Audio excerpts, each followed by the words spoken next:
Okay, everyone, it's Wednesday again, which means it's Wellness Wednesday, or the day that we offer a part of becoming a resilient scientist. It's been really amazing. I've gotten so many interesting emails from some of you about what you've learned, what you've thought about, what you've tried, what works, what maybe didn't quite work that you're gonna, keep plugging away at. So it's been really terrific to hear from all of you about that.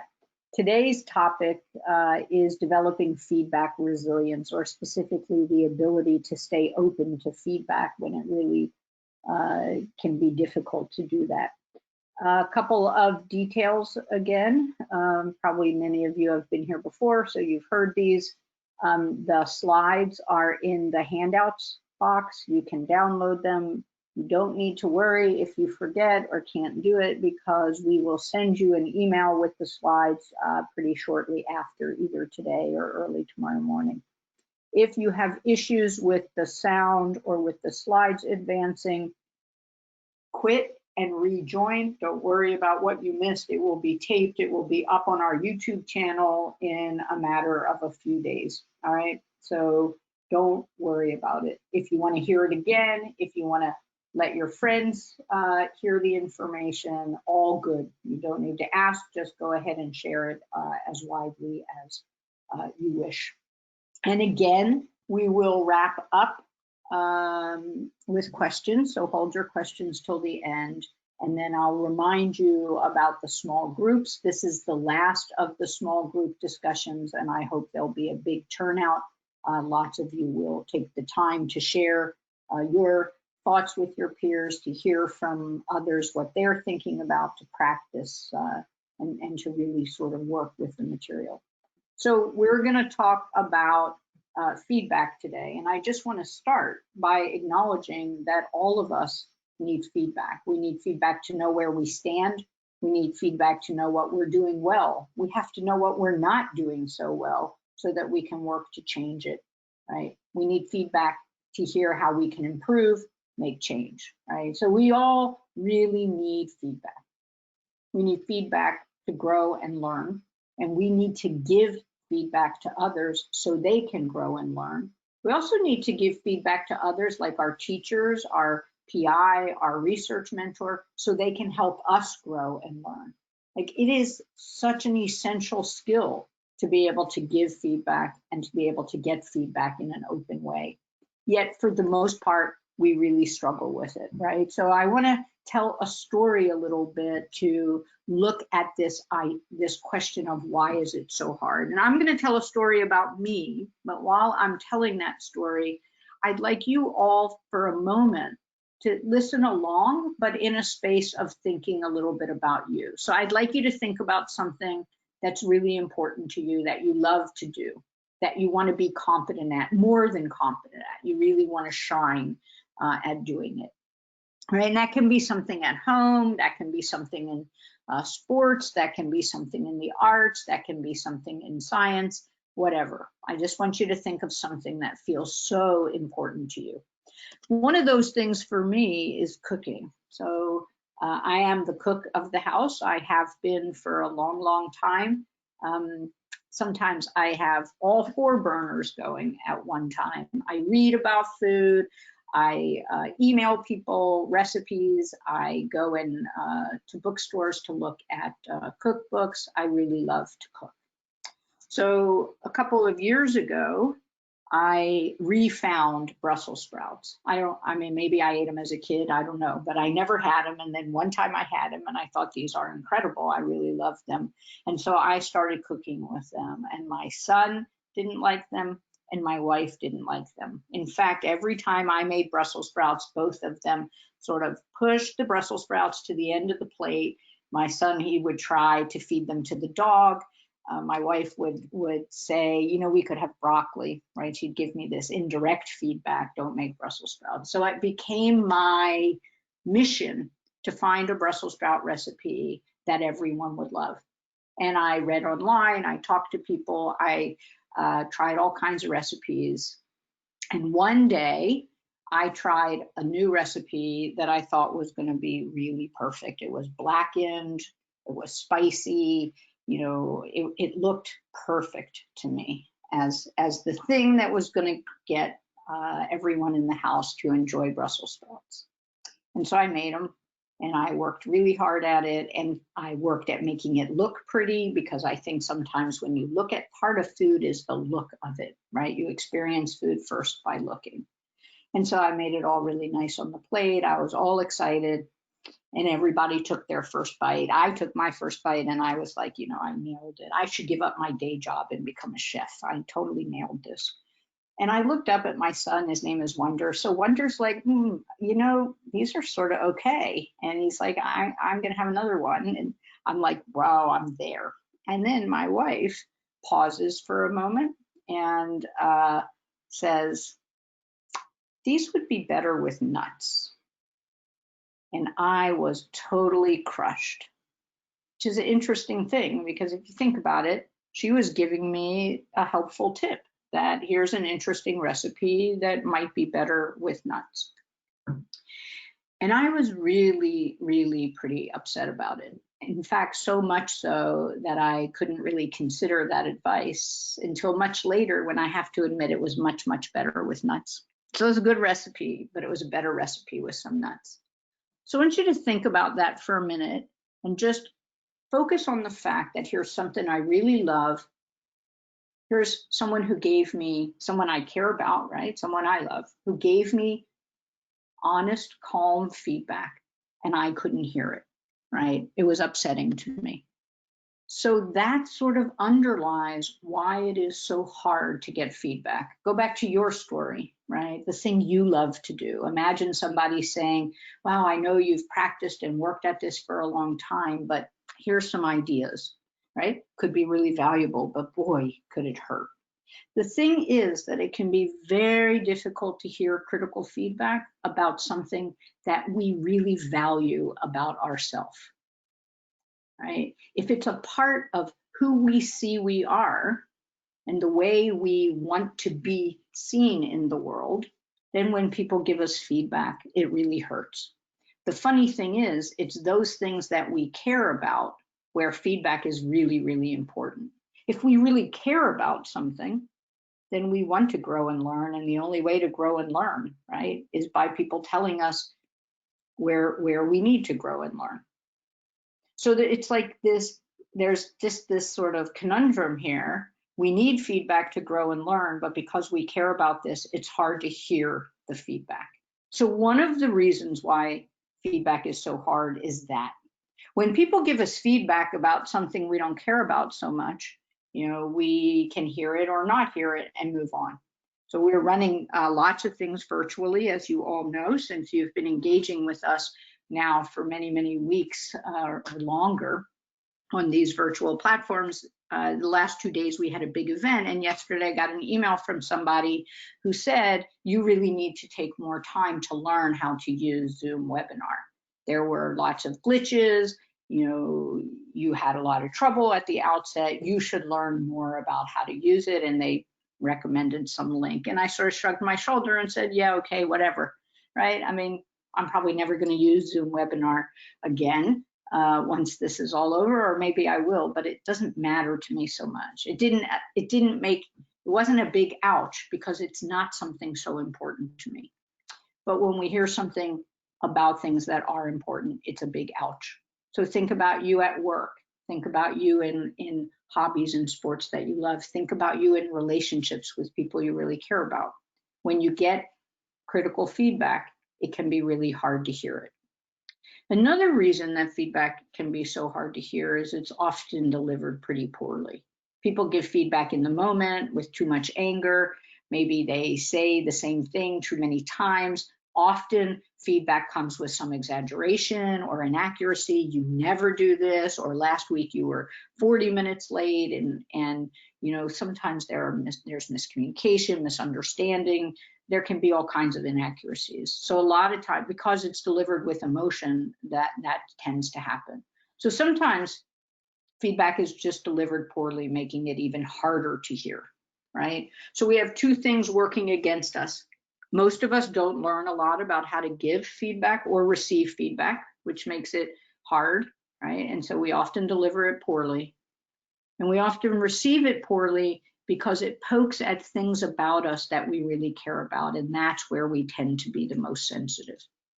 So if we want to become resilient to feedback and be able to hear feedback, we need to have tools to help with that.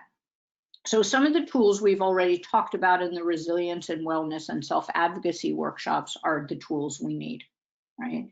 And I'll remind you of that a little bit, but what we need to be resilient in the face of hard feedback is the ability to calm ourselves in the moment and to reflect on it. We need to ask what's a cognitive distortion, either from the person giving the feedback or in my mind right now, right? So those tools that we've learned already are helpful. We need self-advocacy tools because we need to be able to ask clarifying questions to understand, right? And that means being assertive.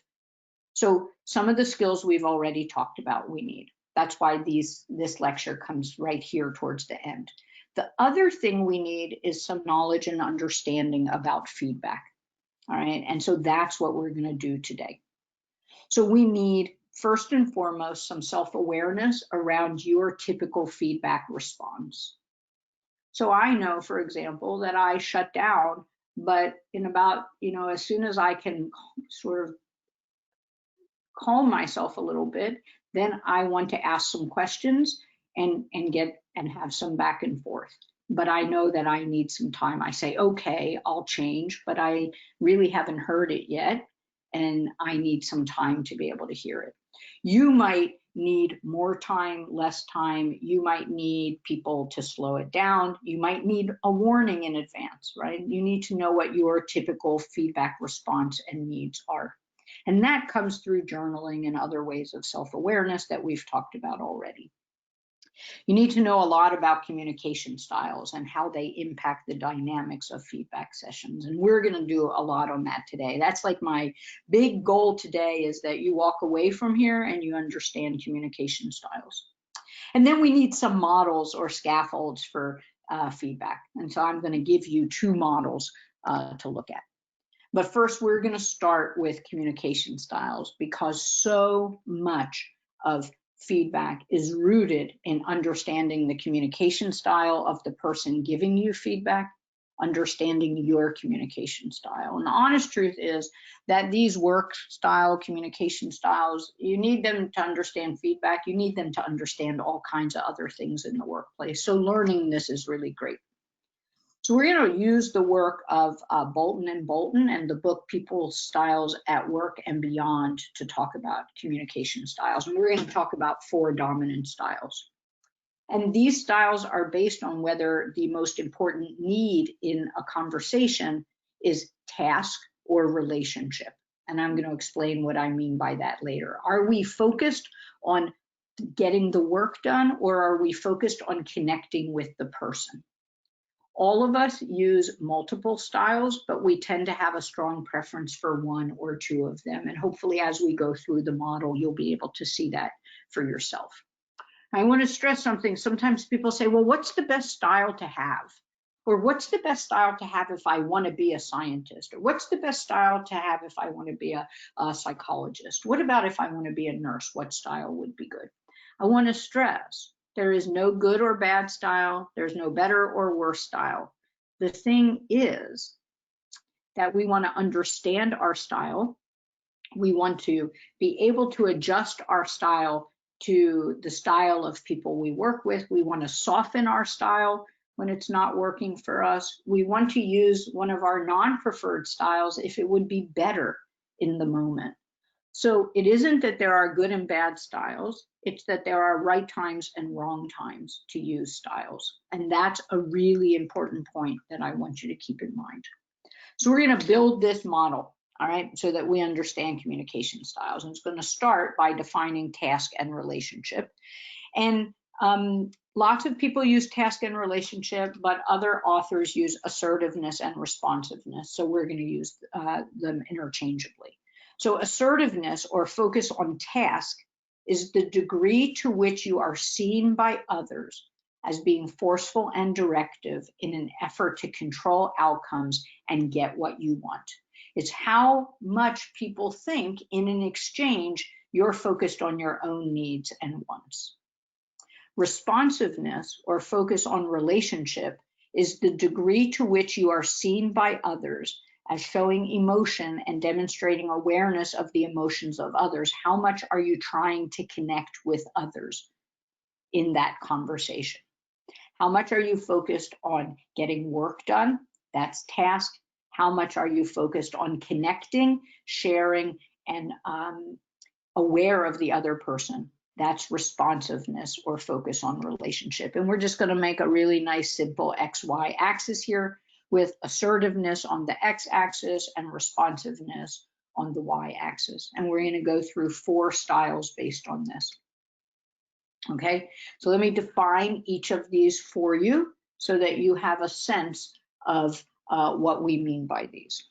So more assertive, and I want you to think about these, that if we were all in a room together, all 200 plus of us were in a room together, at one end, we could put people who say, I typically have a less assertive way of being.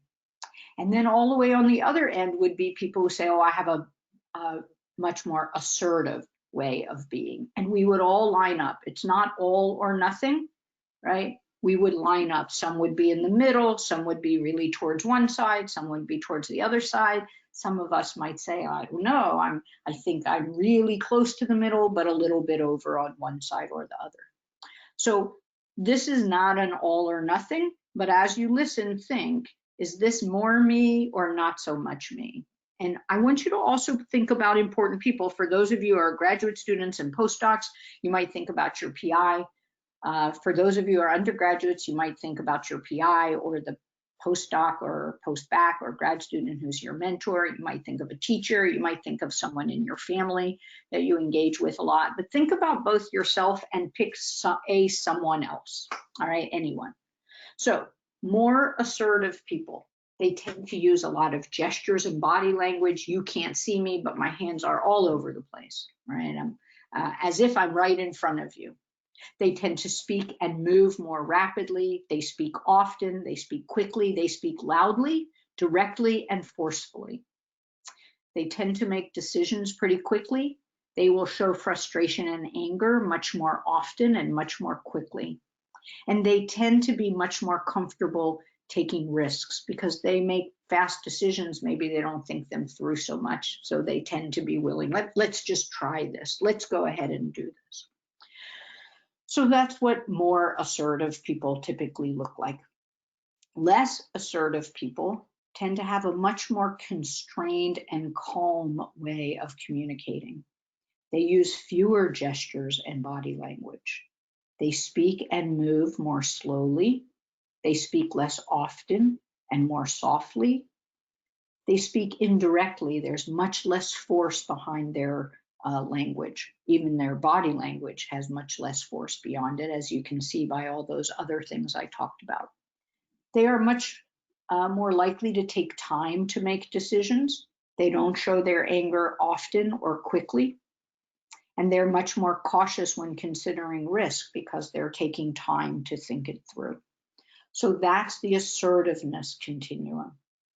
All right, from people who speak loudly and often and forcefully to people who are very much more restrained, listen more, talk slower and softer.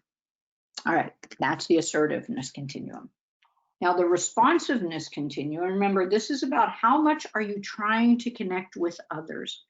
The responsiveness continuum, more responsive people typically share their feelings freely, right? We're trying to connect.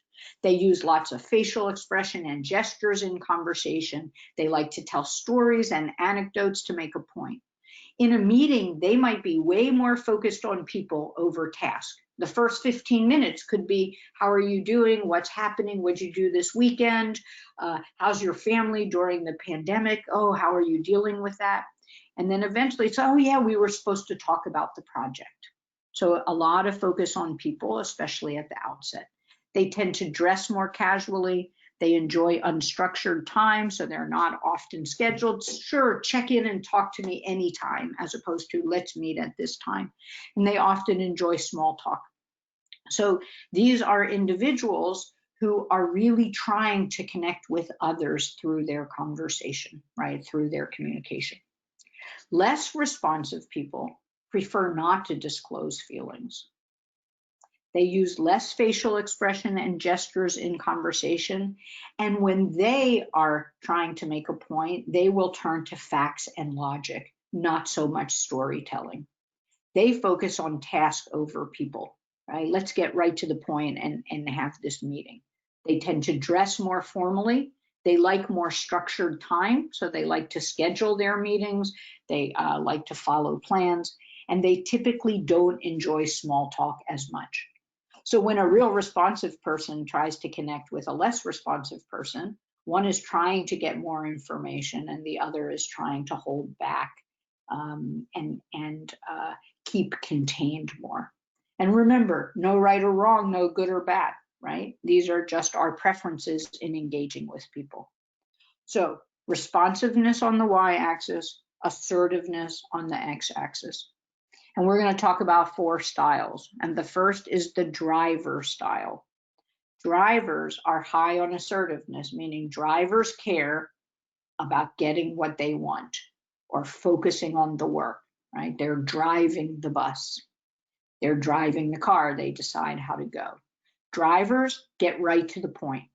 They often lack outward warmth. So you need a little bit of support, you go to a driver, they're just going to give you feedback on your work, not support before giving you feedback. They interrupt a lot. They're not good listeners because they're impatient, right? They move quickly, they speak quickly, they probably talk over people a lot, right? And they're just not very good listeners. They like to control the agenda and they like decisions to be made quickly. So when you're talking with the driver, you got to get right to the point because that's where they are. Let's get to the point. All right, that's the driver style. Now the expressive style is high in assertiveness. They're still very focused on, meeting their own needs, getting things done. But they're also high on responsiveness, which means at the same time, they're going to try to connect. I'm driving the agenda, but I'm going to get you on board through my energy and enthusiasm. So they talk really fast paced. They use a lot of gestures. They take initiative. You get together in a small group to decide about a project and they have 3 ideas and they're like, okay, let's get started. I'm going to do this. You're going to do that. Here's my 3 ideas. Everybody on board with that. They control the flow of discussion. Like the driver, they have trouble listening and they interrupt and dominate. But remember, they're trying to connect. So they'll encourage informality, they'll share emotions and feelings. And sometimes this can be really confusing for someone on the other end because here they are encouraging informality, sharing about their experiences, asking you how you are. You get this feeling, oh, this is going to be a real give and take. But then when it comes to making decisions, suddenly they are trying to control the flow. So that's the expressive style. Lots of positive energy, might feel really good. Also lots of effort to control the flow, which can be good or not depending, right? And actually, I guess the expressive style can feel good or not depending on what you need. It can be a lot of energy to be on the receiving end of. So those are the 2 styles that are high on assertiveness. Now, the next style is the amiable style. And this is high on responsiveness, but low on assertiveness. So these are individuals that really want to connect. They easily reach out to others. They have really great listening skills, right? They are very, very focused on connecting with the person they're speaking with and less focused on driving the agenda. They use warmth and emotion to connect. They avoid using power. They make decisions in a slow, deliberate way and very focused on people, right? They are thinking, what's good for my student? What's good for my partner? What's good for these people in my group? So amiables are high on responsiveness and low on assertiveness. And now we got one more style, and that's the analytical style or analyticals, and that is low on assertiveness and low on responsiveness. People who tend to use an analytical style seem controlled and unemotional. They like order and time to prepare. They won't often share their opinions. They often hold them back.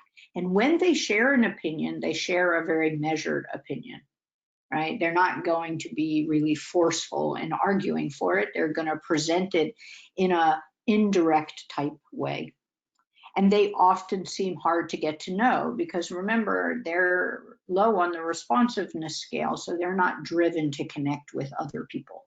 That doesn't mean they don't like people. That doesn't mean they're not kind, right? You can be low on the responsiveness scale and like people and be kind. You can have good friends, you can connect, but it's not the primary driver in every conversation, right? It's interacting with people who hold more inside until they feel now is the right time to share. So these are the 4 styles.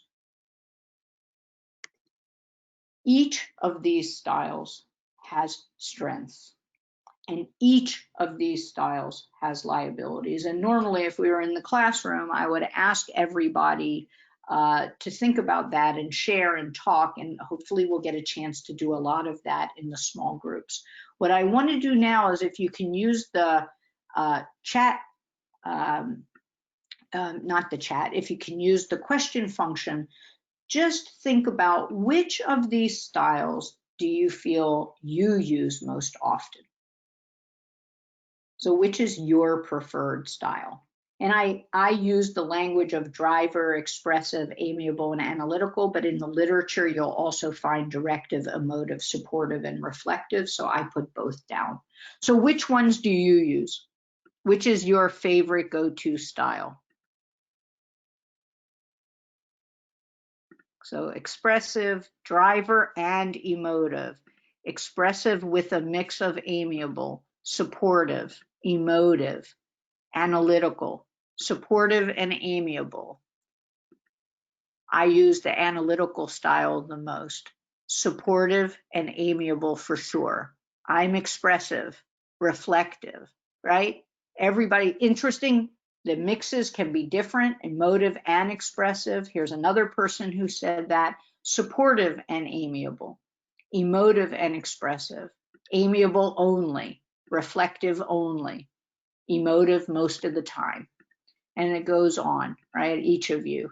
And it's interesting, I have lots of I definitely use, right? It's funny, we can really see this. Sometimes what's so good about this workshop is we have language to put on something, right?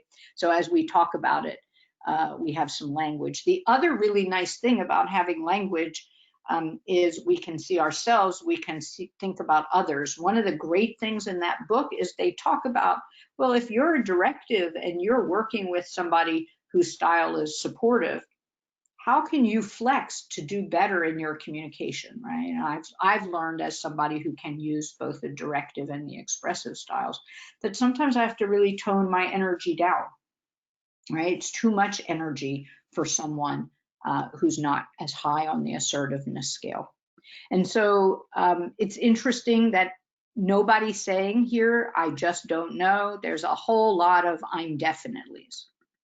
All right, and now just think for a moment about that person that you had in mind. I'm not going to have you flood the question box again because it's, although it's super fun and it lets me really know what's going on for you, it's also hard to clear it to get the questions later.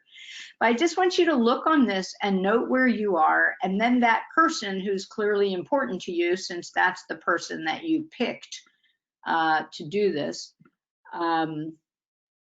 just think about where they are, all right? And are you the same? Are you really different?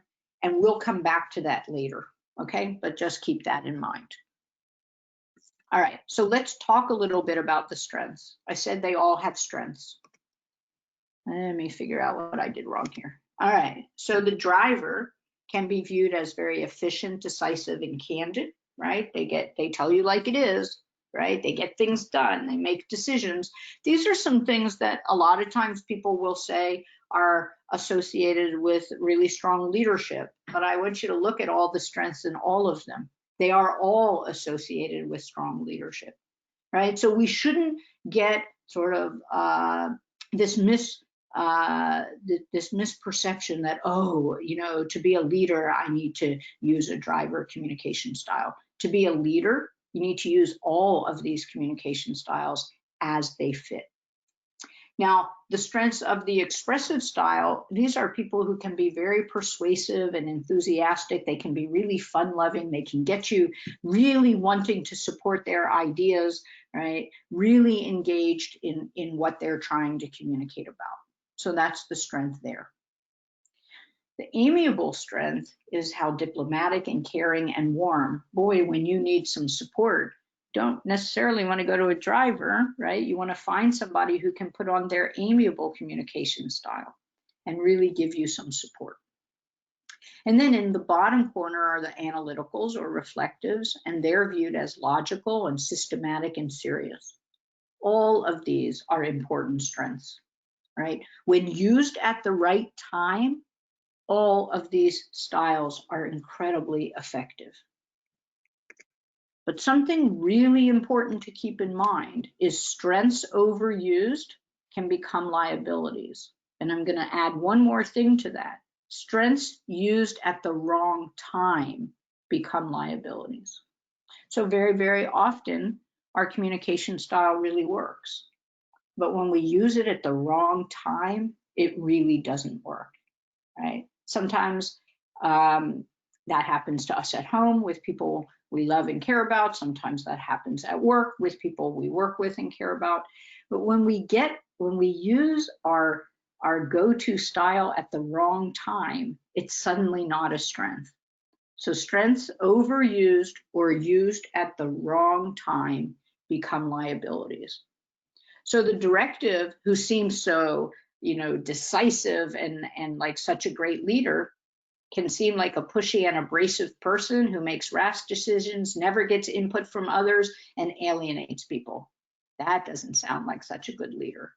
An expressive, right? All that positive energy and enthusiasm, who can convince you to try their idea, can also seem like a terrible listener who's impatient, impractical. They never honor commitments because they just throw things out there, right, without following through. An amiable, right, that person you want to go to and you get this calm, measured, supportive input, could seem like a nice person who never takes a stand and avoids conflict at all costs. So an amiable can seem like someone who doesn't give us feedback when we need it, right, or doesn't give us honest feedback when we need it. And somebody with the analytical style who can seem so thoughtful and measured and wise in decision making can also, when used at the wrong time or overused, seem like a standoffish, cold person who's not a team player and someone who can take perfection to an extreme, thinking it through so carefully, so carefully. So, strengths, liabilities. No right, no wrong. The question is, can I have enough awareness of my style to use it well? Can I stretch and use these other styles effectively when I need to? And how do I respond to people whose styles are really different than mine? And so there's a question in the box about, do we meet people's communication preferences to communicate better with them, right? Should I flex my style to someone else's style, right? And the answer to that is really, the more aware we are of our styles, the more we can flex, and that's a really good thing. So when I go in to talk with the deputy director in the OITE, who has a much more analytical style, I would say that's my least favorite style. It's a hard style for me to be that contained and slow. I always take a deep breath before I go in. I always remind myself that it's good to give a little bit of information at the outset to say, do you need some time to think about that? that I have to slow down. So that would be an example of using styles to communicate effectively. So if your PI is someone with an analytical style, and you really want feedback from them, you might need to send an email and say, I really feel that I need some input about my first draft of the paper, right? So you are using knowledge of their style and accommodating that style to try to meet your needs better and their needs better. So yeah, the idea of flexing your style is one of the key take-home messages. The other key take-home message is the idea that not all of us flex very, very well, and your PI might not flex very, very well. Somebody really important to you might just be a driver a lot of the time. And the more aware you are of that, whether it's driver, amiable, expressive, whatever, the more aware you are of their style, the more you can be prepared for it and not hurt first just by tone or approach or communication. So there are people who say it's really hard for me to interact with amiable style. They all seem so nice and I just want critical input. But if you know, well, this person tends to use amiable style, you can enjoy for a moment their really positive connection and then maybe be clear and say, I would really like it if you could give me a little bit more in-depth feedback. The more you understand your style, the more you can use it well and flex it. The more you understand other people's styles, the more you can understand where they're at and not get lost in their style so that you can hear their words. So that's really the key thing here. All right, lots of take-home messages here, which leads me to the slide that I really should have landed on as I was answering that question. And that is, so think a lot about your style and the style of your PI or the style of teachers, partners, people important to you. What are the strengths of those styles? What are the liabilities of those styles? And how might you adjust your style to the communication of, say, your PI? Also, how might your PI adjust to your style? Not to say that they absolutely will, but it's possible if you can imagine having a discussion with them about your style and their style, it's possible that they too can learn from this, read the book or look at these slides and make some adjustments. I think we're all capable of making some correction in our styles. So that's the really key thing about communication styles. And I think that it is one of the really important things about becoming resilient to feedback. Because a lot of times people get really, really caught in the intensity of the feedback. And as we talk about it, I find out it's really a lot about the style of how it was delivered, particularly if you are an amiable or a reflective and you're getting feedback from a driver or an expressive. Does that make some sense? So I'm going to have to pause for a moment. There is somebody banging on the door and I need to make sure that it's not my wife locked out. I will be back in one moment.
All right, I'm very sorry about that, everybody. Just kept knocking and ringing and then knocking again, and I was worried it was an emergency.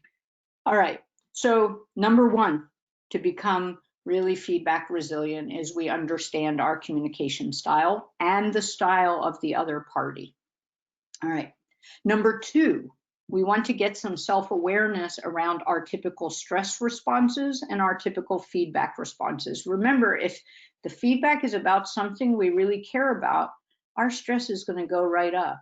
If the feedback is coming from a person of authority, our stress is going to go up. And so we want to keep in mind what our typical stress and feedback responses are. And we talked a lot about stress and controlling stress in the first part of this, and hopefully you've been practicing various stress management and wellness techniques, because that's a big part of becoming feedback savvy, not just to know what our response is, but to be able to calm ourselves in the moment. Last time we met, we talked a lot about our cultural lenses, whether we come from a interdependent culture or an independent culture, because that determines how we navigate work and other hierarchical structures, and that has a big impact on our ability to receive feedback.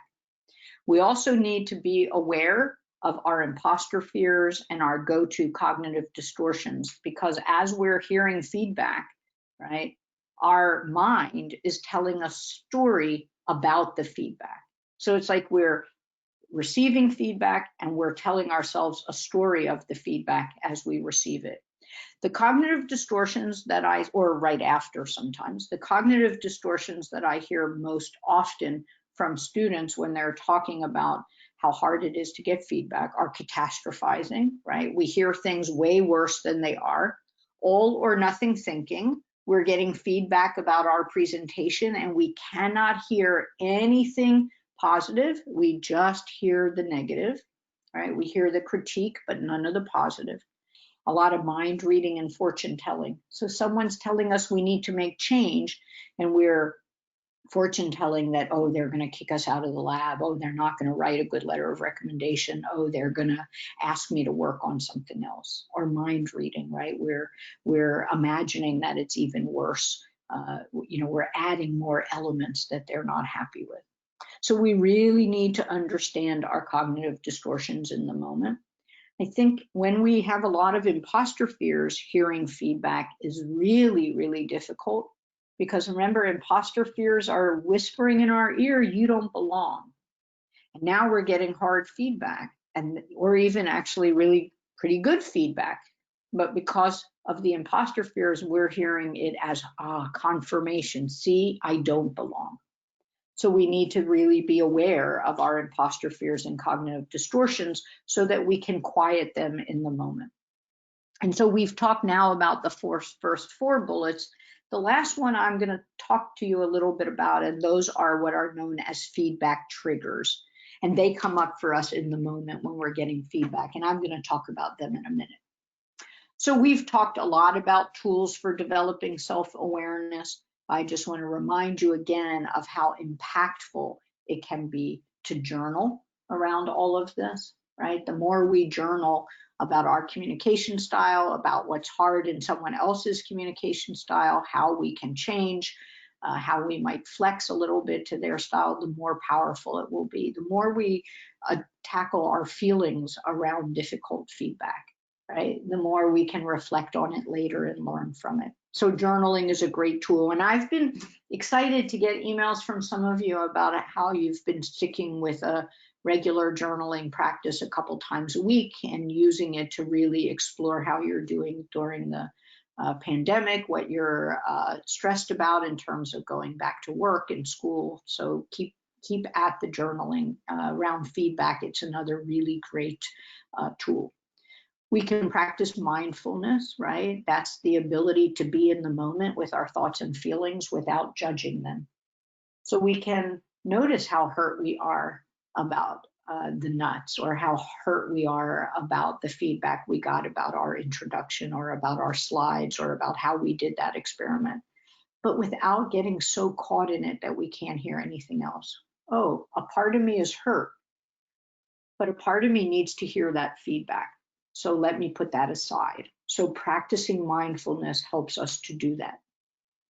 We can gain a lot of self-awareness around our communication style by talking with mentors and peers and family and friends, right? They can give us some feedback, about how we sound. We can actually ask, I feel like I do this, is that true, right? So we can get a lot of self-awareness by talking with others. We, of course, have to always question what others tell us, but often asking those clarifying questions, what did you mean by that, and can you talk more, really gives us some awareness of how we're perceived by others.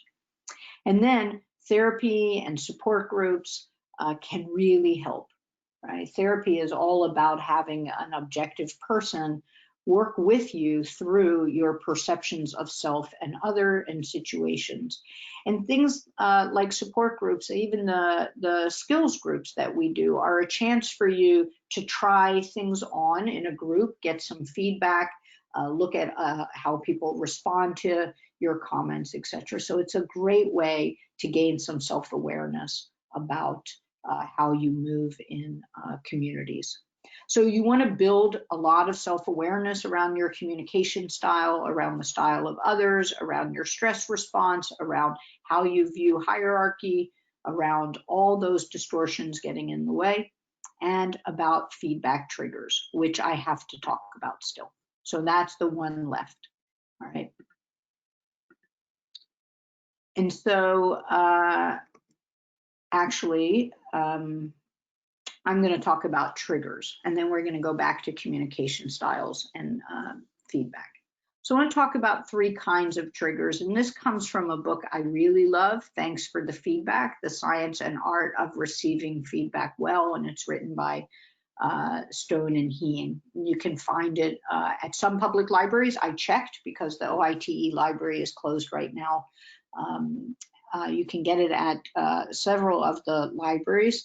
Montgomery County, PG County, Ravalli County, and Montana. Doesn't mean there's one in stock, but they at least list them. You can also get it on Amazon for those of you at other places. So there are 3 kinds of triggers that happen for us as we're receiving feedback.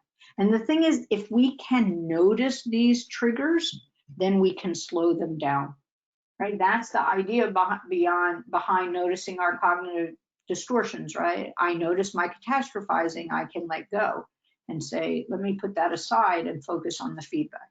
So if we notice our triggers, same thing.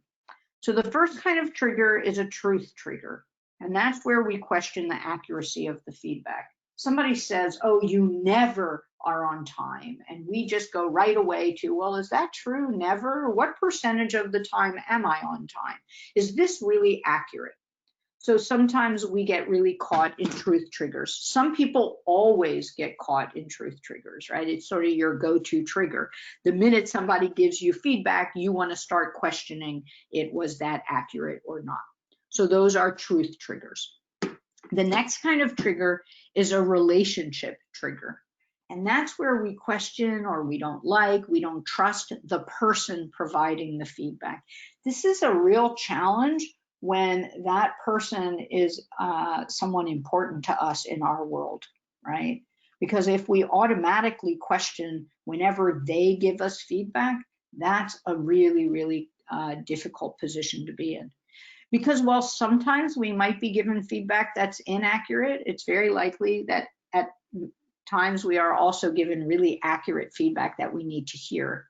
And if somebody constantly triggers our inability to hear their feedback, that can be hard, right? Because we're never going to be able to hear from them. And if that's the case for you with someone on your committee or a PI, someone you work with, it's really important to think about, where does that lack of trust come from? Where does that relationship trigger start? Because until you understand that, you can't really address it. And then there are identity triggers, and this goes back to my story of cooking at the beginning, right? And whatever it was you were thinking about. Identity triggers happen for us when the feedback challenges a really important part of our identity. And so I think, it's not like I have an identity of being a chef, but a big part of my identity is that I show that I care about people through food, right? I cook for them. I show connection and love through food. And so when it's questioned, boy, that really pokes an identity. Those of us in labs, a part of our identity is a scholar, someone who's careful, someone who is thoughtful about experiments. And then when we get questioned about it, it pokes those identity triggers. So we really need, in addition to understanding all of these other things, we need to understand feedback triggers that we tend to struggle with. You might see all three of those and say, oh, those are all things that happen for me at times. You might look and say, I get caught in that one. I'm always questioning. I'm always focused on truth triggers. The minute somebody gives me feedback, I jump to questioning the accuracy of it. So you might see one for yourself, you might see two, you might see three, you might not see any of them, and then it'll be interesting for you to do some journaling and see if you can't tease that out over time. So I did want to talk just a little bit because I said we need to know our styles. I just want to give you some tips on getting feedback from people of various styles. So first and foremost, the driver style can feel very harsh and direct, right? Even if the feedback is given in a really well-intentioned way, it can really hurt. They will drive the agenda during the feedback. You might want to explore a part, but if they want to move on to get to something else, they're going to drive the agenda. They could talk over you and fail to listen, so it might be hard to explain your perception of this. And they often will end the meeting very quickly. The other day, I was talking to a student who said, every time I ask for feedback, what I get back is, well, that's all wrong. Just solve it yourself. That's a driver. That's like a caricature of a driver, right? It didn't work, figure it out is not very helpful feedback. So if you work with a driver and you need to get feedback, you're going to have to really consider, how can I manage this? Is there a way that I can get feedback from a driver? Do I need to try in writing? Do I need to go in with an agenda myself? Do I need to give 3 ideas really quickly and leave out all of my responsiveness relationship building, right? You're going to have to think, how can I get that feedback?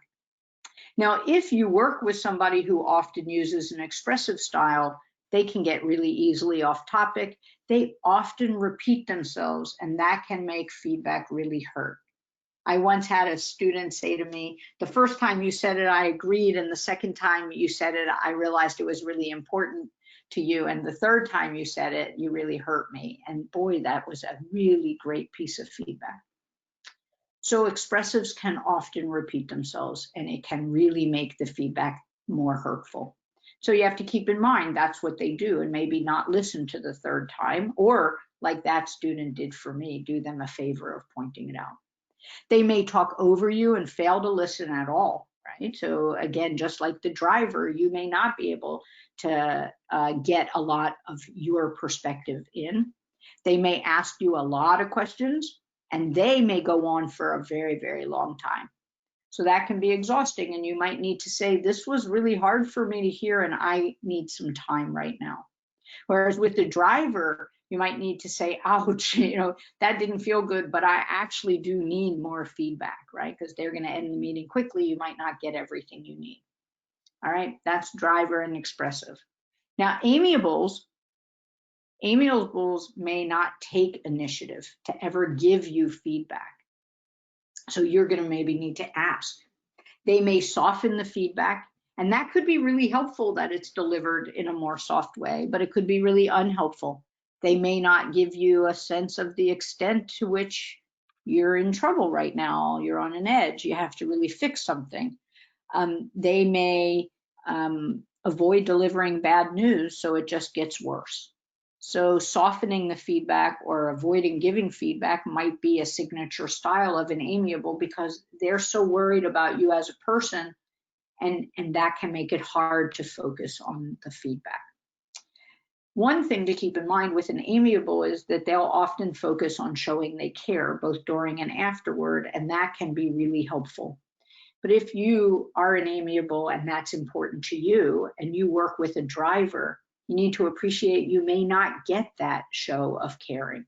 So you're going to have to go to somebody else to get some caring after a feedback session that's rough.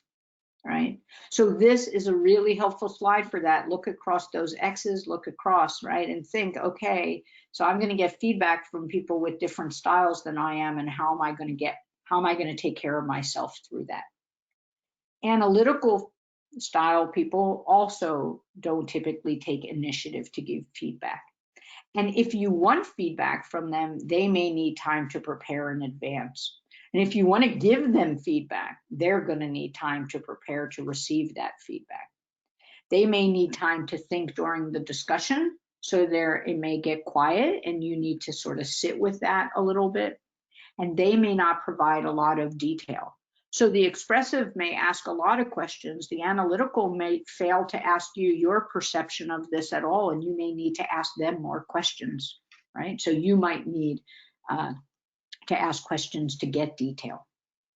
So this is a really key, I think, graph for you to work with and to hold on to and to play around with. All right.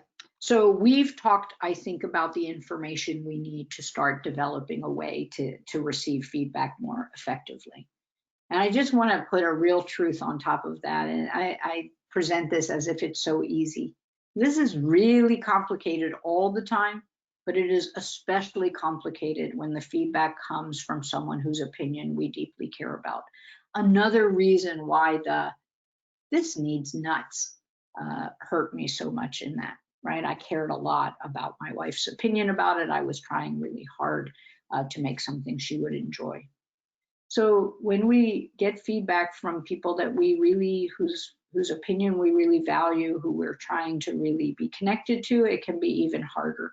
When we get feedback from our PI and other authority figures, program leadership in our graduate program or our summer research program, the hierarchy adds weight to that type of feedback, right? So first we have our personal relationship with them, but then we have the whole fact that this is a hierarchy and we need their support to move through the hierarchy. So we need to be honest and say, this is hard all the time, but it can be especially hard across hierarchy, especially hard when the person giving us feedback really matters to us. And likewise, when we're giving feedback.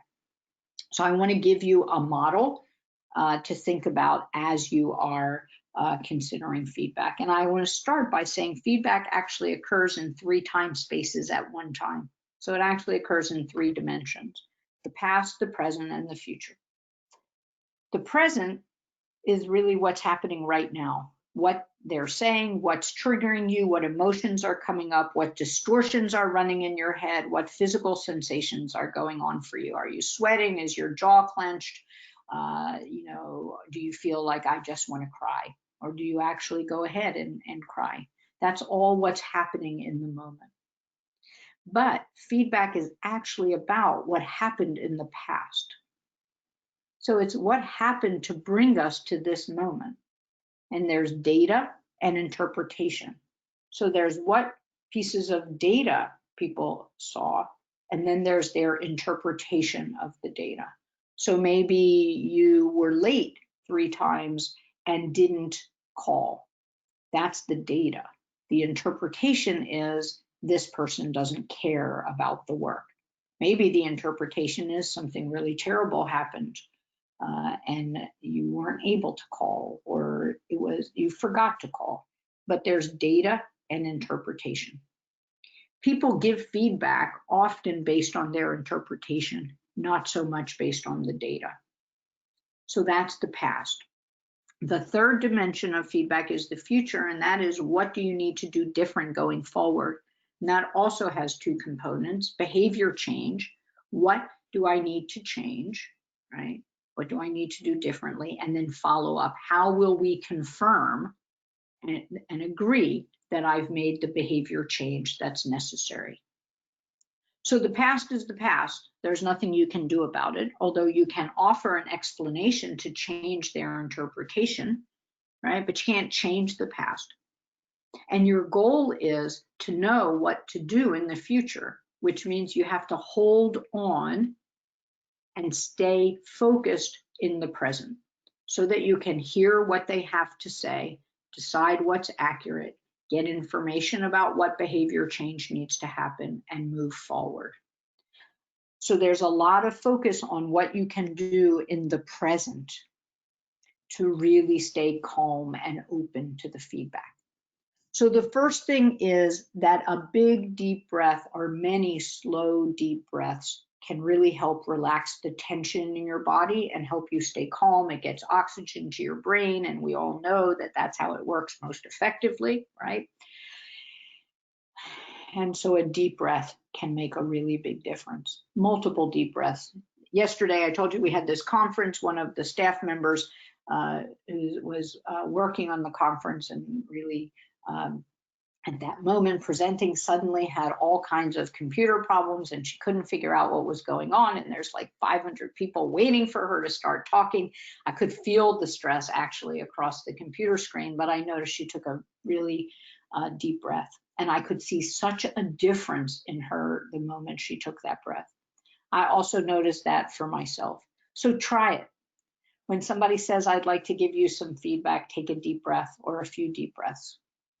You also want to inoculate yourself a little bit against the stress of this by remembering the deliverer's communication style. If they are a driver communicator, it's not going to feel good, right?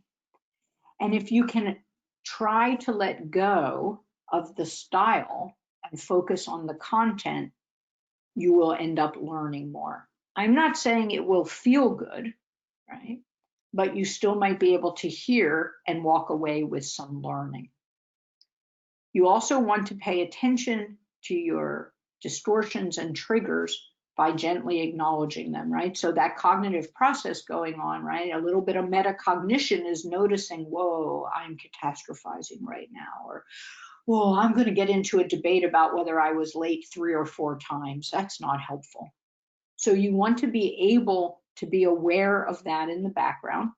And this takes a lot of practice, right? I've given you a whole lot to do. Especially if your feedback response tends to be lashing out, you want to hold off on responding, right? You don't want to lash out in anger or in upset, especially across a hierarchy or especially with someone that you really care about, right?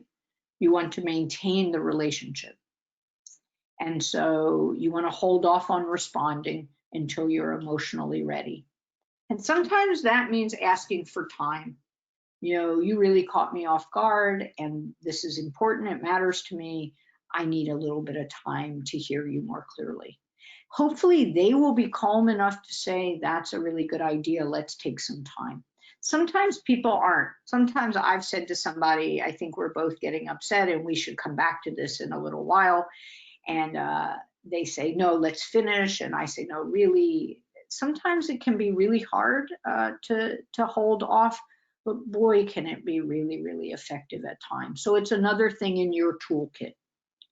And then one other thing that I think can help in the present moment, and that is to offer a thank you for the feedback. Because in some ways, whether it's delivered well or not, whether it's fully accurate or not, there is a showing of care in giving feedback. Perhaps not always, but much of the time.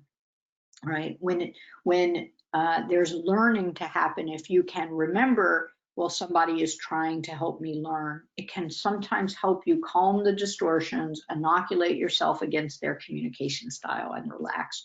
So something I found is just being open to the feedback through a thank you can help. In terms of understanding the past, remember there's what happened and there's the interpretation of what happened. And sometimes people just give you the interpretation and you don't know what it's based on. You know, you don't seem cut out for this lab, right? You should move on. And it's like, what is that based on, right? That's an interpretation. So you, if it feels safe to do so, want to ask clarifying questions. Can you tell me a little bit more about that? When you say you don't seem to care, can you help me understand what makes you think that? You want to use active listening skills to show you heard the feedback. That means you echo back what you heard. And if warranted, you want to offer an explanation. You can ask first, would it be okay for me to explain why that happened? Would it be okay for me to explain my thinking? And that can often really help. So 3 things to understand the past, all of them about listening carefully, asking questions, and offering explanation. And then you want to also have a goal of looking to the future. You do not want to leave a session around feedback and not know what you're supposed to do next, right? So you might offer or ask for suggestions. What would you like me to do differently next time? That can be a really good way to make sure that you are focused on the change that needs to happen. You can also ask for a follow-up meeting so that you can be sure that you have made appropriate action. And sometimes this is not needed. You know, it's a pretty simple thing and you're like, I got you, I can change that. But often it's good to check in. Did I actually make the change that you want? All right, so those are your goals in terms of the feedback session. And if it was easy, we wouldn't spend a lot of time on the next 2 slides, but let's be honest. People make judgments around behaviors that are inaccurate. Their style is difficult for you to handle. They deliver feedback, in ineffective ways through anger. It can be really difficult to get feedback. Even when people are calm and kind, if it really touches on a really part of your highly valued self, and it seems pretty serious, it can be difficult, even when delivered well. So let's talk about some things to do to take care of yourself. One is to seek support and guidance for talking through what happened and how you feel and what you might like to do. Sometimes you can get that from the person who gave you the feedback, right? Depending on who they are and what your relationship is, you could say later, that was really hard. Could we talk a little bit about what happened? But I think often it is safest to talk to somebody outside of that space, especially right at the outset. That's why we're going to end this series by talking about having mentors and growing community. You should spend some time focusing on the feedback interaction and not just the feedback. Sometimes people don't make any, there's no learning from the interaction because they don't think about what happened, they just focus on the words. And I think it's a really good idea when things go poorly, or when they go well actually, to take a moment to look at what you handled well and what you're proud of. It takes a lot for a student to be on the receiving end of a PI that's really giving forceful feedback in quite a jackal way, right? And that happens sometimes, whether it's a PI or somebody else. So I think that it's important to not only ruminate over the content and talk about the content of the feedback, but for you to take a few minutes to focus on what you did well. You also should focus on the intent, not only the impact. So the impact might be that really felt lousy, but the intent might be to help you improve, to really improve the situation. Even if delivered poorly, there can be a good intent. That does not forgive people from never taking the time to learn how to give good feedback. So I don't mean to sort of promote really bad behavior and say, but we did it to help, right? It should be quality feedback delivered kindly, but sometimes it's quality feedback delivered with a driver edge or in a less than kind way. And sometimes, especially if the relationship overall is good, it's worth focusing on the intent as well as the impact. You want to revisit the feedback when you're calm enough to focus on it, not in the midst of a stress storm, all right? And then one other thing is not to get caught in those truth triggers, right? And whether the feedback is right or wrong, and ask yourself, well, is there a reason they have this perception? Sometimes, you have to grudgingly acknowledge, well, I've done these behaviors that make it hard for me to shine in this situation. I hang back, I don't participate, I often am not very engaged in a lab meeting or in the process or whatever. So their feedback might be wrong. I really do care. I really am engaged, but I don't let them see it. So I like the concept of the perception that the people have separate from the feedback. Sometimes the feedback was not so on target, but the overall perception is pretty accurate. And then we can say, okay, what can I do about that? You also want to know your feedback and stress response so that you can develop go-to strategies for staying calm in the moment. And I suggested a deep breath. Some people like to stretch. Some people, have a phrase they like to use to calm themselves. You want to think that through. You also want to know your physical signs of stress and distress, right? Distress is really what you want to be focused on. Stress, remember, can be good or bad, but distress means I'm entering a space where I'm really overloaded. This is really upsetting. And you want to pay attention to that because you don't want to keep going in a meeting as you hit a sign, where you're really distressed and you're going to get angry and you're going to say things you regret. You also want to pay attention to the other person. Are they entering that kind of space? Because maybe everybody should take some time. Which leads me to developing a phrase, just a real easy one. This is tough. Could I have a little bit of time? If they say yes, you want to make sure to follow up and have that meeting, right? You don't want to run away and ignore it, but if they give you some time, take it. And if you're given time, use it to prepare and calm down. And then one other thing, we tend to get lost in these truth triggers of gross overstatements, generalizations. People say always and never, right? Rebutting an always and never is not really a good option. If it's most of the time, you still have a perception issue. You still have feedback you have to deal with. So don't get snagged by that. Also, appreciate that the most draconian statements, you'll never make it as a physician. You'll never finish graduate school. Those draconian statements, they typically come from the other person's anger and their catastrophizing and their other cognitive distortions. So don't get too hooked on that, right? The more aware you are in the moment, the more you can let go of those kinds of draconian statements. You also want to learn to ask clarifying questions, right? We talked about how do you learn about the behaviors and the interpretation of the behavior. It's by asking calm, clarifying questions, and that can really help. It can also help in the future part where you can ask questions to get a clear sense of the behavioral change that will address their concern. You also want to learn to differentiate between your feelings and the distortions you're telling yourself and the actual feedback. Sometimes people get really, really lost in the distortions. And remember that sometimes we get really tied up in emotional reasoning, right?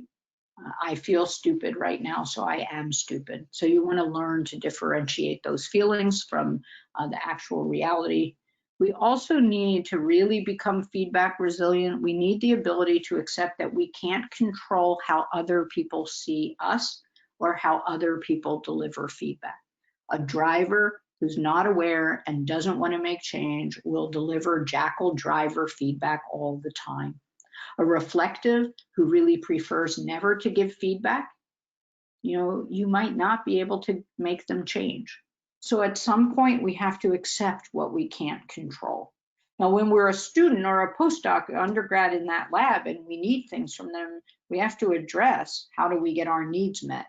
But sometimes that means looking towards others, finding other strategies. Another thing is not all feedback is true, right? So people can give feedback and part of it might be true and part of it is not true, part of it is helpful and part of it is not helpful. So focus on the helpful part. And you have to learn to disregard what is not helpful. So many people will come and talk to me and say, my PI said I'll never get a job as a faculty member. Or my PI said I'm not going to get into graduate school. My PI said this or that. Sometimes we have to just really focus on the goal is to disregard that feedback because it wasn't valuable. And finally, last and but not least is finding your growth mindset. This is an opportunity to learn. Even when painful, there can be some really helpful feedback to grow on. It can also just be a part of our growth in terms of dealing with difficult people because they're all around us at work. And so it's a lot of different things in terms of what we can learn from that. So that's my thoughts about receiving feedback.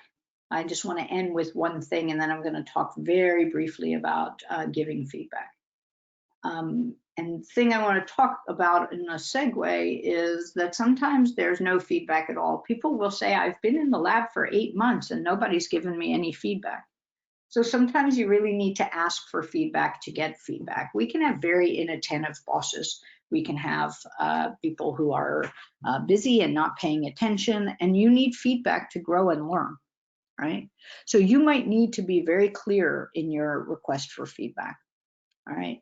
So I gave you some thoughts about that, how to do that. If you have a very reflective boss, you're going to need to send an email, request a meeting, give them time to prepare. So I gave you a little script. Somebody emailed me and said that when I give a little script, it can be really helpful. So I'm trying to remember to do that. So I've been in your lab now for 6 months.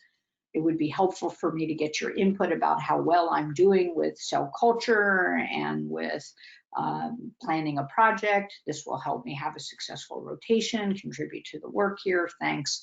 I can be available whenever you want. Right now, it may be that you haven't talked to your mentor for a long time via Zoom, and you're anxious to think about how to plan things when you finally get back. It's been a while since we've really talked. I'm getting pretty stressed about returning. I want to be productive and safe when we get back. Could we get together to discuss this? So a lot tied very much into the assertiveness talk that we did before. So giving feedback goes hand in hand with getting feedback. The honest truth is that you also have to give feedback even now. Some of you might say, well, I'm just a student, I don't have to give feedback right now, but maybe you mentor another student. Maybe you have summer interns, maybe not this year, maybe next year. So you have to give feedback to students that you mentor, just peers and colleagues in your group and beyond, with your PI and program directors, other leadership, friends, family members, etc. Some things to keep in mind about giving feedback is, there's actually a lot of benefit to giving positive appreciation feedback. I really appreciate how you took care of that. I really thought your slides were really crisp and clear. Whatever, specific direct feedback, that's positive, and that gets people less afraid of feedback because they start to appreciate, well, I get a mix of positive feedback and sometimes I get developmental feedback. So I think of it a little bit like a vaccine. You inoculate against feedback being something to fear by giving positive feedback as well. Not just gratuitous, hey, great job, because people don't know what part of it was great. So you want to give some specific feedback. You want to give feedback often, especially at the outset, as if you're a mentor. You want to give feedback early to get people used to it. You also want to give feedback in a really timely way. When we go really weeks later to give feedback, first of all, our memory is faded, their memory is faded. If we're upset, our upset and anger tends to grow because we've not done anything about it. So you want to keep it timely. And if you are mentoring other students, you want to ask them for feedback about how you're doing teaching them, so that you send a sign. Feedback is what we all do to grow and learn, right? You give me feedback, I give you feedback. Always. We want to avoid giving feedback when we're angry or emotional, unless safety is an issue right in the moment, right? In the face of aggression or microaggressions, in the face of somebody doing something really unsafe, we sometimes need to give feedback right in the moment. But generally, most feedback should wait until we're calm and able to give it calmly. And we should only give feedback in private unless it's absolutely unavoidable. And that, again, would be the emergency type situation. I don't remember where I learned this. I could attribute it to somebody because I like it a lot. It's just that the choice of words matter. So you for good news and I for bad news. You gave a great talk. Your slides were excellent. You did a great job explaining the technique. You handled the questions well. I can tell how hard you worked to prepare. Right? That's some really clear, precise, direct feedback. And it used a lot of you. You did this, your slides, you did this, etc. Whereas if you have bad news, I have some concerns about your talk I'd like to share. right? I hope that if we talk through my concerns, you can be better prepared next time. Notice how calm that is, but it starts with I have concerns, not you didn't give a very good talk and I want to talk about it. Just even me saying that made me stressed. You didn't give a very good talk. If I have some concerns about your talk, that feels like an opening. Can I share? Not to say it's still going to be fun to hear that, it's not. But it's a lot more fun or a lot more manageable to hear that versus you gave a lousy talk. Let's go over it. And then I want to remind you it's not just the words, and that should have come across a little bit in the communication styles, because while we talked about tone and the way people talked, we also talked about their gestures and the way they carried themselves. So meta communication is all the nonverbal cues. All those nonverbal cues carry a lot of meaning as well. So we might give feedback that we think, well, the words are pretty measured. I said everything that I was taught to say, but if we do it in our body language is conveying a different message, it doesn't work, right? If the tone of our voice, if we roll our eyes, if our facial expressions are sending one message, we just want to keep that in mind, because people are decoding our words, the way we say those words, but also our body language, tone, gestures, etc. A few other things, 3 things more to keep in mind.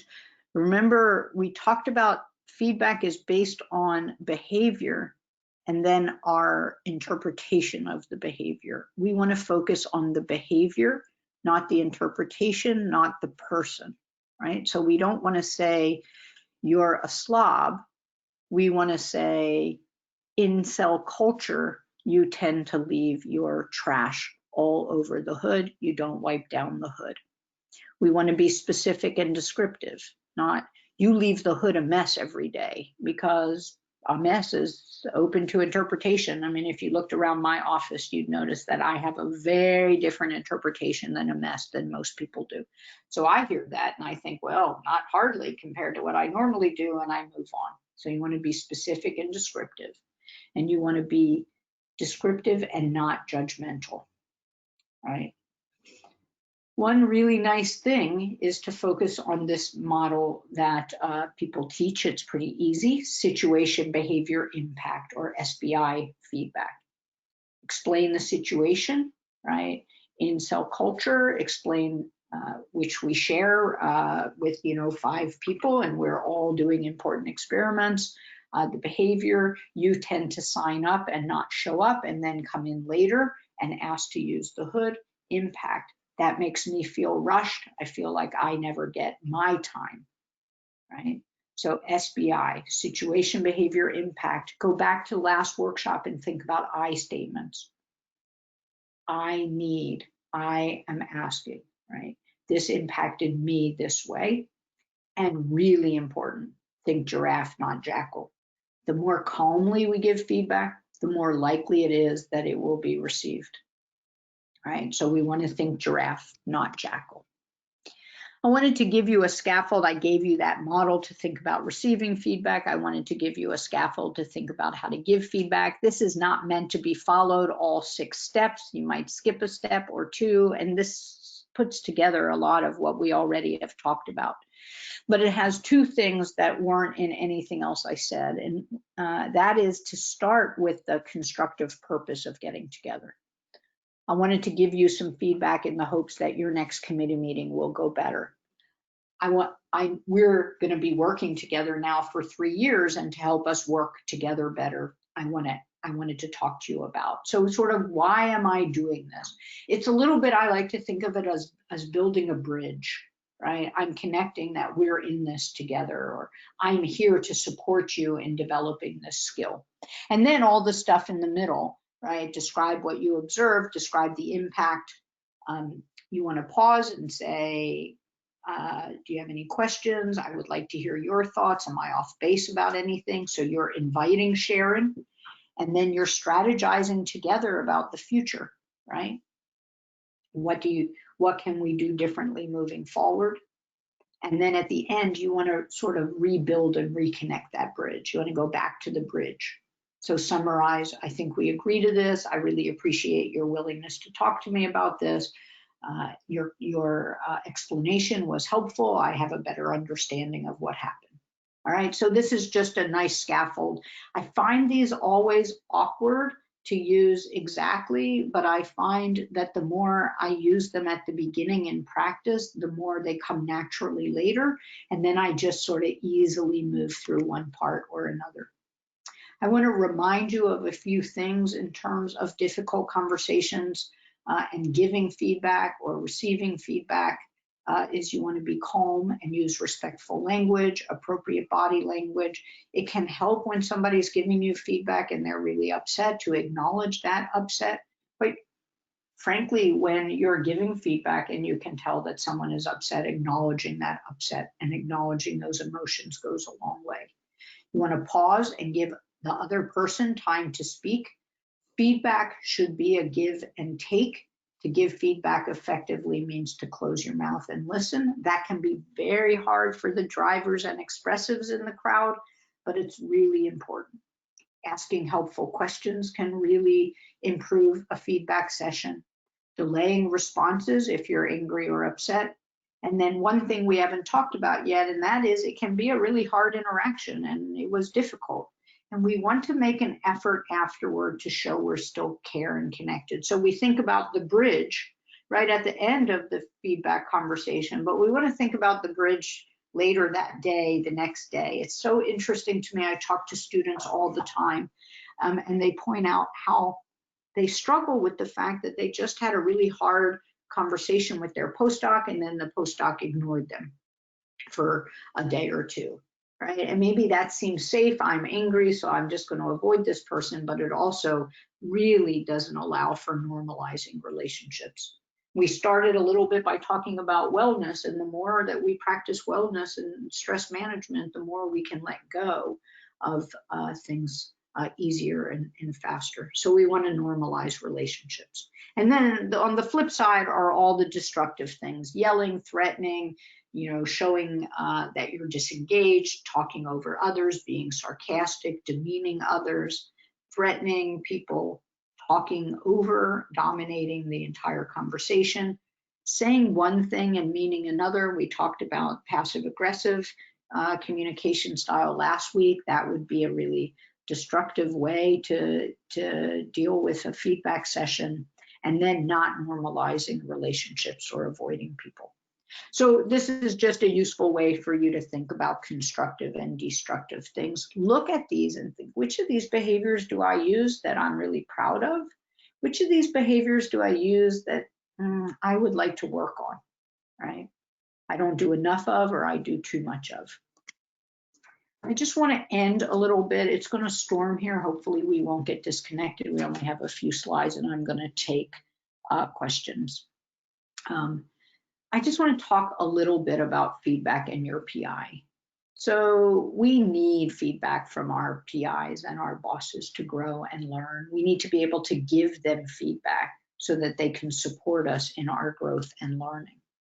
The honest truth is how much you should pursue feedback from your PI, how much you should give feedback to your PI really depends on that person and how open they are and how committed they are to mentoring you. If they're supportive and you need to give them feedback, work on your own internal barriers, right? Your cognitive distortions, your view of hierarchy, your stress about being assertive. Work on those internal barriers and work towards being able to give feedback to your PI, be able to ask for feedback. If they're generally supportive, it would be great to nurture a much more mutual exchange of feedback. If they're generally unsupportive and you need feedback, you need to give feedback, it's worth it to really get some support and guidance as you decide a way forward. Often what I tell people who have PIs that are somewhat unsupportive is to build up other mentoring relationships, get support from your program and university leadership. If you're at NIH, you can use your institutional resources or OITE resources I don't give these workshops thinking everybody should just, go right ahead and give feedback to people in hierarchy that really matter. I think we always want to be cautious and make sure we're safe, but the stakes are very high, and ignoring problems doesn't make them go away. And sometimes we really need to give our PI some feedback about how things are happening. We tend to have a huge number of catastrophic thoughts around feedback and your PI. I have heard so many things. If I tell them that, they won't accept me into their lab. They'll never write me a good letter of recommendation. He'll fire me today. She'll kick me out of graduate school. They'll block my long-term success in science. I'll never be able to. They're going to call schools I applied to tell them about what's happening. I've heard all of those, and those are really important things to stop and pause and pay attention to. You need to stop and question those thoughts and decide how accurate they are, right?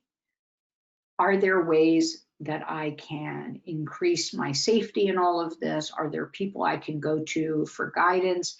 How accurate is it that somebody's gonna spend time on the phone calling every school I applied to? Is that really likely to happen or not? Now, I don't think these are easy questions to answer necessarily. I think sometimes it takes really talking with supportive people. It takes really finding supportive places to talk about it.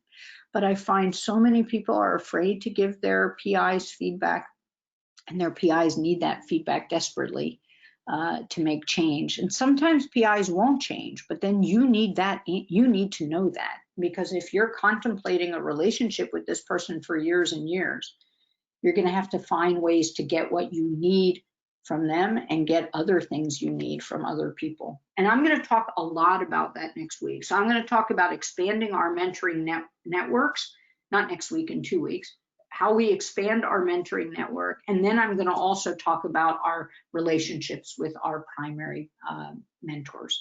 And so that's what we'll wrap up with. Next week, however, is small groups. And so I noticed something interesting, that a ton of people watch the video either in real time or they watch it later, but they don't sign up for the small groups. And I just want to say that, in my opinion, the small groups are the most valuable part of all of this. You could listen to me and not really, it just doesn't stick. It might be a fine 90 minutes of time. It may seem helpful, but you really have to work with the material and talk about the material and learn from each other. So I'd like to really encourage you to sign up for the small groups. The email will go out either today or first thing tomorrow. The groups will be at 1 o'clock and 3 o'clock Eastern Daylight Time next week. So I'm going to take some questions. How can someone handle a situation where their PI never provides feedback?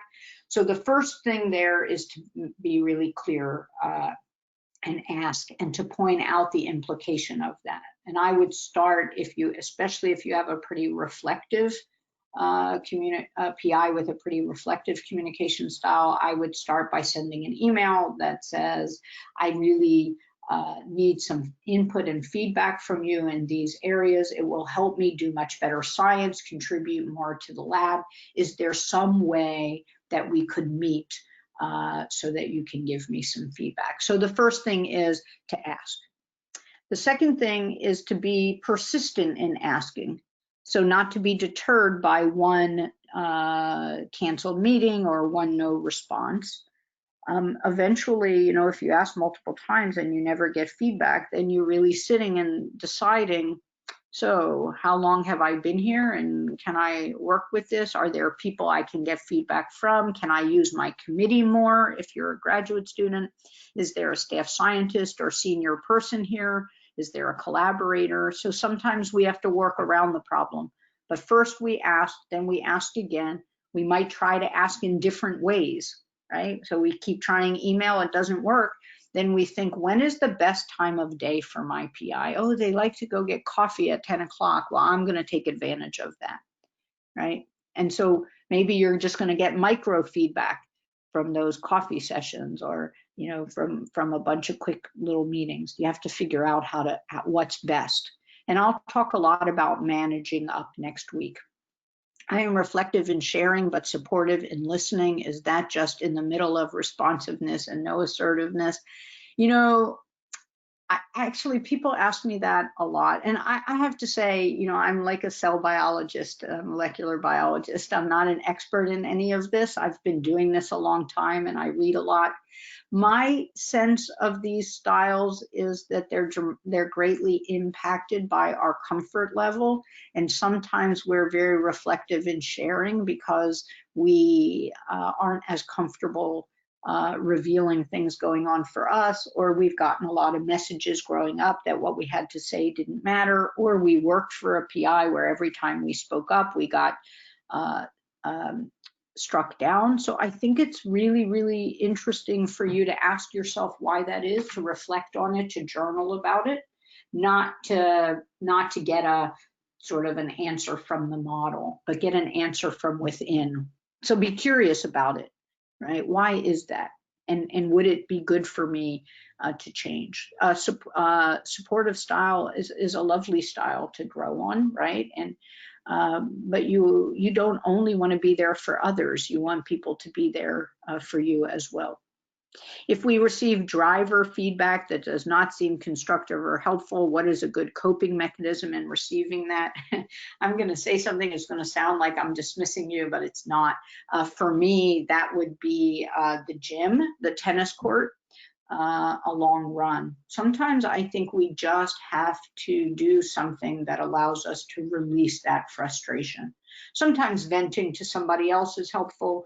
Journaling about it is helpful. Usually I start, because my first go-to way of dealing with negative emotions is exercise. I start there, and then I can sit down and reflect on it a little bit. And so, I just got really jackled on big time today. What part, is there anything helpful in there? I have to say, often, while I might discount 90%, I might say, well, there was 10% where I contributed here, and this is some helpful feedback. For you, the first step might be listening to music that's really soothing, but the first step is to soothe ourselves and to release some of that negative energy. What if you think your mentor's perception is wrong or skewed? How can we help change their perception of us? Yeah, that's it depends a little bit. You have some control over this, but you don't have total control. Some people, we have all these biases we move through the world in, and one is called confirmation bias. And that means if I have a student or an employee in my office who starts off in a really great way, and I'm really impressed and satisfied, and they've done a lot of the things that I wanted them to do really well, then when they slip, I ignore it. So that's out of character. Confirmation bias, I see positive, and I just ignore what doesn't fit my model. It works the same way, the other way. If there's somebody who I think is never very attentive, not very caring, not very diligent, I ignore any behavior that doesn't fit that model.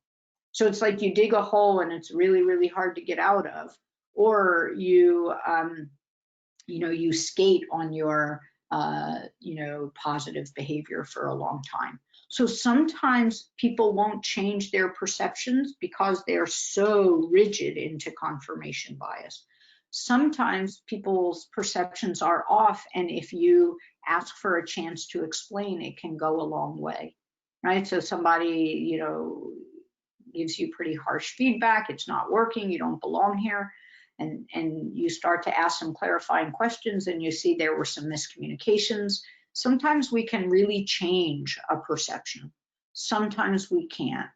One big part of resilience is appreciating what is, and sometimes we have to appreciate that there's not a very good relationship, that the perception that someone has of us is very poor, and then we have to ask ourselves, can we stay in this environment and thrive or not?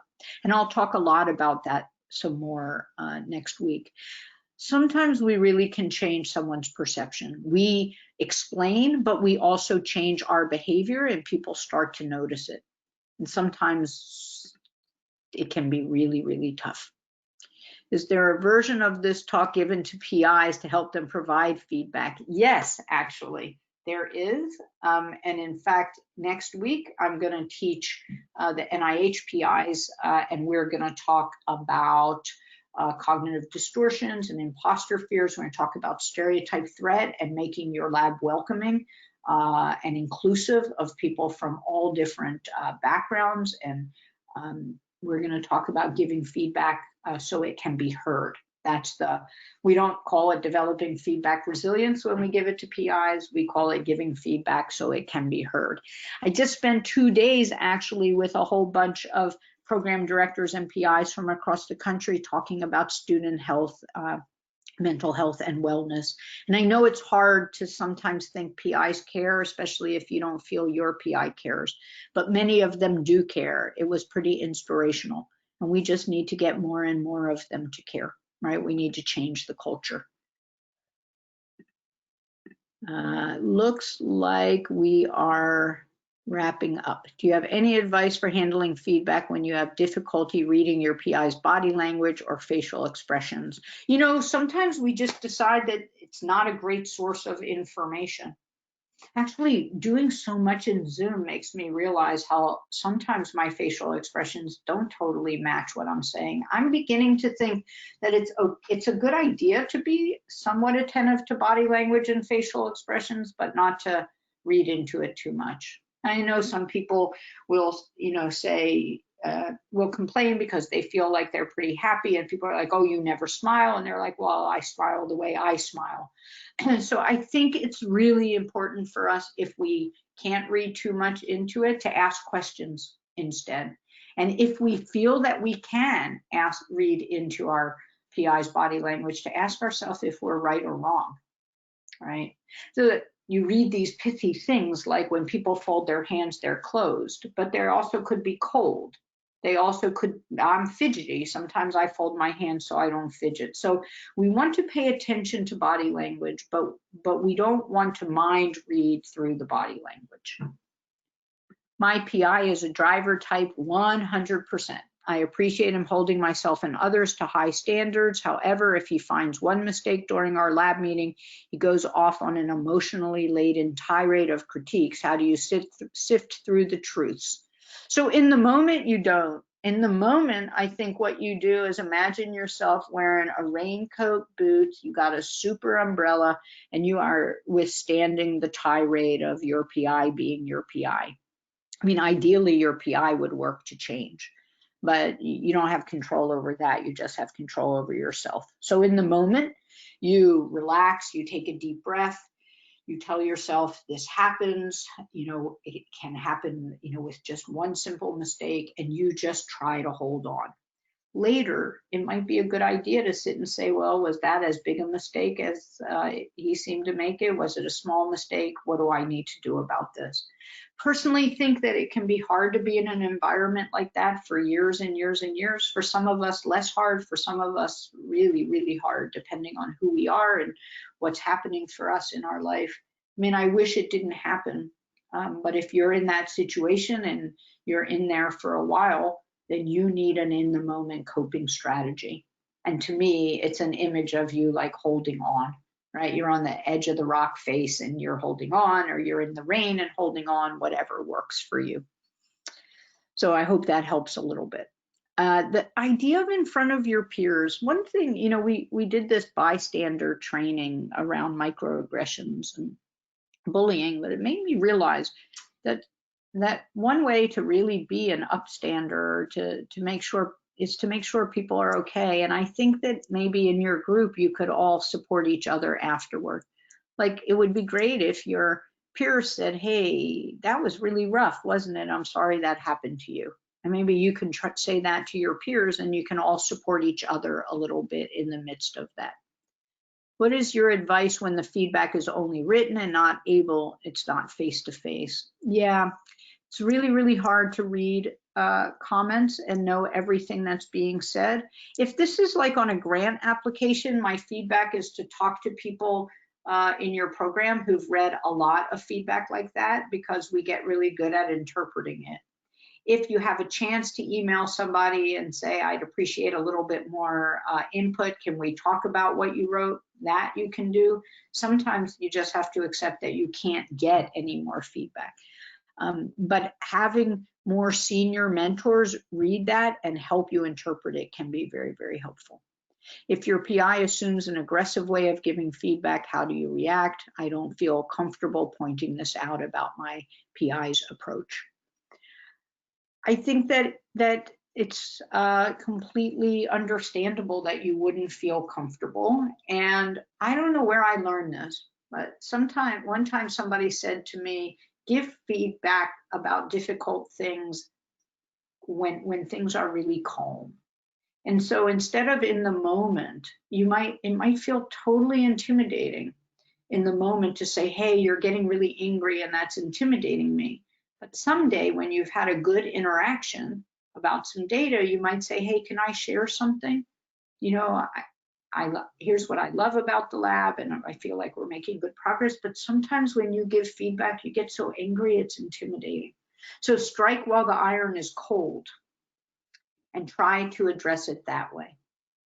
Alternatively, you might decide that you're never going to address it, that you're almost done and you're going to get out of there and move on, and then you need strategies in the moment. So whatever that image is, the raincoat, I like to say, that's just Sharon being Sharon, right? So that's just my PI being my PI.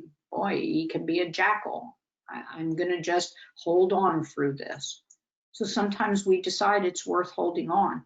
My worry is that students always decide it's worth just putting up with these issues. It's like, oh, for the science, it's worth it, but it chips away at your mental health. It chips away at your whole being, your whole feeling good about yourself.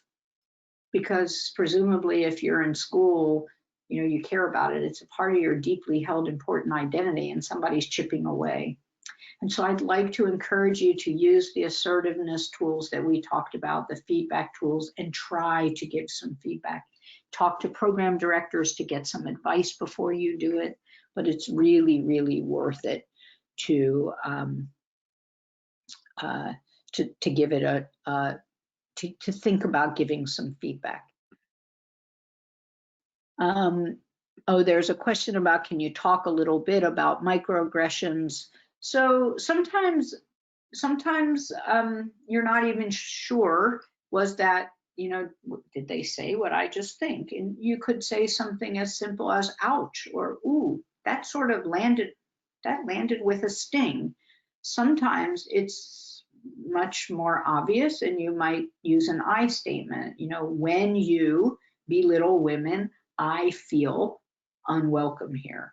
When you make comments about Black people, I am upset and feel that this is not appropriate at work. It's hard for me in the moment to come up with some of those. So it's helpful to practice those kinds of things.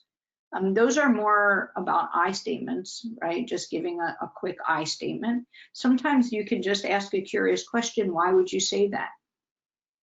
Somebody once said to me, she's really energetic for her size. And I was like, why would you say that? Right? Like, what did you mean by that? And I just said that with some judgment, but if you can pull the judgment out of it, right? Sometimes it just helps people realize. I find though that a simple ouch with people who care about me and that I care about, a simple ouch, whether they say it to me or I say it to them, can make us reflect a moment on our words. And I think if you want to learn about microaggressions and responding to microaggressions, there's a tape on the NIH website. Send me an email and I'll help you find it. If you generally have a more assertive style, but at work with superiors, you revert to a less assertive style, is that something you should change? Is there a benefit to being less assertive with your superiors? Is there a benefit to being more supportive if that's what you're more comfortable with? Again, I know you probably all get frustrated when I say it depends, but context matters. Sometimes we need to be more assertive. We need to match our boss's style. And if they tend to be a little bit assertive, if we can be respectful and assertive, then we might get more of our needs met. So I would suggest, again, that whole thing about being curious and trying on. Don't be like super assertive, but just be a little bit more assertive and see how does it go. There was a student who told me just today by email, I practiced what I wanted to say. I went to one of the groups that OITE held, and I practiced in front of some other people, and I can't believe how well it went. And it was just a small change to being a little bit more assertive, and maybe they're going to try even a little bit more the next time. So there's generally value in being who you are, and there's generally a need to be assertive to get your needs met in the workplace. Not always, but sometimes. And so I guess I would say it's worth reflecting on whether it's always healthy not to be assertive.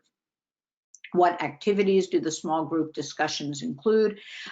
Discussing the material that's talked about. People will talk about, their reflections of the workshop over the week. I think I gave you a journal prompt right here. We'll start, I'm sure, a little bit with the journal prompt. I can't believe I forgot that. I got to fix that in the email out to people. It's just a chance to talk about the material and share your experience. All right, so last question. Is it a good idea sharing the emotional difficulties you are facing with your PI? It depends on how supportive your PI is, but generally it helps provide some context to why you might be struggling. And so with appropriate boundaries and not too much information, it is helpful to say, I wanted to let you know I'm really struggling right now. You should not go in and treat them like your counselor, like your friend, like your parent, like the uncle that you always turn to. You should maintain really tight boundaries around what information you share. But if you're really struggling and they don't know why, they can interpret that as not caring. And so if in general your PI is a supportive person, it can be very, very wise to share within reason. But I don't know your PI. And so you really need to think about it from that perspective. All right, I cleared the question box, and it is going to storm here like crazy, and we didn't get disconnected, but I'm sure we will in a few minutes as soon as the thunder hits. So I want to encourage you to do the journal prompt, to think about the material, and to show up at the groups next week, and I will see you in 2 weeks. Everybody stay safe. I know states are opening up and people are going out. Please listen to Dr. Fauci. He has asked that we all make an effort to stay at home, and that is really, really great advice. And so I encourage you all to be careful and take care of yourselves. Take care, everyone.